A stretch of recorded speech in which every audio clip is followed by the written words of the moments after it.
स्वागत है आप सभी का अवेयर माई इंडिया पर। मैं हूं आपके साथ सुमंत शाह। ये यूपी स्पेशल की क्लास है। हम आज की क्लास में यूपी का उत्तर प्रदेश का एक प्रशासनिक परिचय प्राप्त करने की कोशिश करते हैं।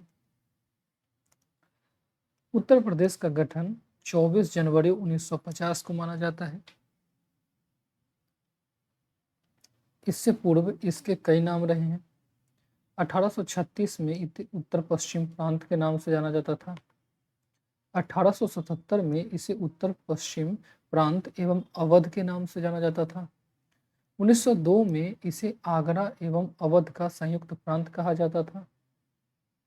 1937 में इसे संयुक्त प्रांत के नाम से और 1950 में इसे उत्तर प्रदेश के नाम से जाना जाता है। वर्तमान में भी उत्तर प्रदेश इसका नाम है, जो 24 जनवरी 1950 से अब तक वर्तमान लागू है। प्रदेश की राजधानी की बात करें तो 1836 में इसकी राजधानी आगरा, 1858 में प्रयागराज, 1920 में लखनऊ और 1935 में पूर्ण रूप से लखनऊ को रखा गया है। 1920 में लखनऊ इसे आंशिक तौर पर राजधानी थी, लेकिन 1935 से इसे पूर्ण रूप से लखनऊ को राजधानी कहा गया। इस तरीके से यूपी का गठन 24 जनवरी 1950 को हुआ था, लेकिन इसका पुनर्गठन 1 नवंबर 1956 को हुआ। यही तो कारण है कि पहला राज्य 1953 में आंध्र प्रदेश के नाम से जाना जाता है, क्योंकि उत्तर प्रदेश को 1 नवंबर 1956 को फिर से पुनर्गठित किया गया था। 9 नवंबर 2000 को इससे 13 जिलों को अलग करके उत्तराखंड नामक नए राज्य का निर्माण किया गया और वर्तमान में जो बचे हुए हैं वही उत्तर प्रदेश है। यूपी का प्रथम राजकीय भाषा हिंदी है, जो 1947 से चली आ रही है, जबकि इसकी द्वितीय राजकीय भाषा उर्दू है, जो 1989 से घोषित की गई थी। इसका राजकीय पशु बारहसिंगा है। इसका राजकीय पक्षी सारस है। राजकीय वृक्ष की बात करें तो यह अशोक है और राजकीय पुष्प पलाश है, जिसे टेंसू भी कहा जाता है। 2011 से इसे राजकीय पुष्प के रूप में अपनाया गया। यूपी का राजकीय खेल हॉकी है।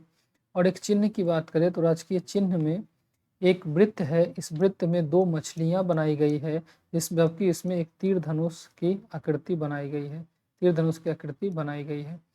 तो 1938 से ये राजकीय चिन्ह अपनाया गया है। तो एक वृत्त में 2 मछली है और एक तीर धनुष है। राज्य विधानमंडल की बात करें तो यहाँ 2 सदन है। एक आपका जिसे हम स्टेट लेजिस्लेटिव असेंबली कहते हैं, और दूसरा राज्य विधानसभा, जिसे स्टेट लेजिस्लेटिव काउंसिल कहते हैं। राज्य विधानसभा का प्रथम गठन जुलाई 1937 में हुआ था। विधानसभा सदस्य की संख्या की बात करें तो 404 है। इसमें 403 निर्वाचित सदस्य हैं और एक यहाँ पे एंग्लो इंडियन है, जो वर्तमान में डेंजिल महोदय हैं।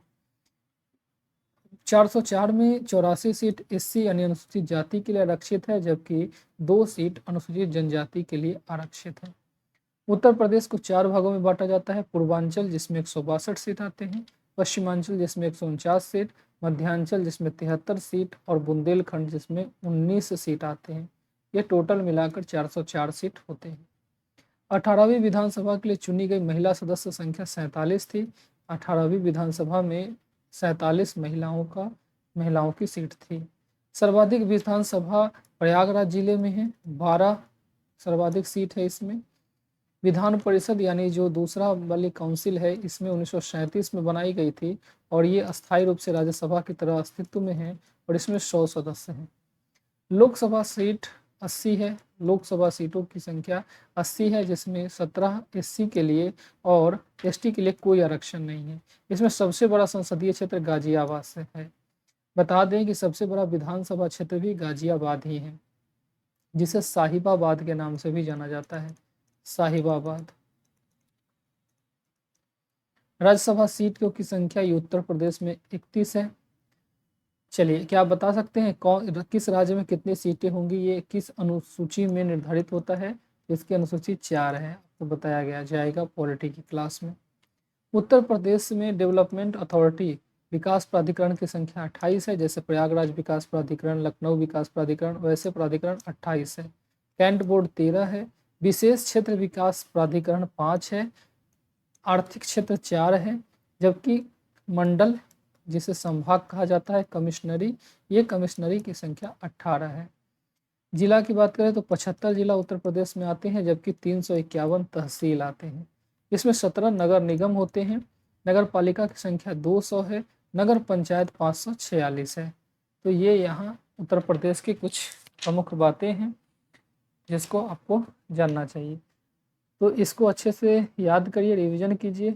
अगली क्लास में फिर मिलेंगे, फिर इससे आगे हम लोग बात करेंगे यूपी स्पेशल में। तो तब तक के लिए बहुत बहुत धन्यवाद।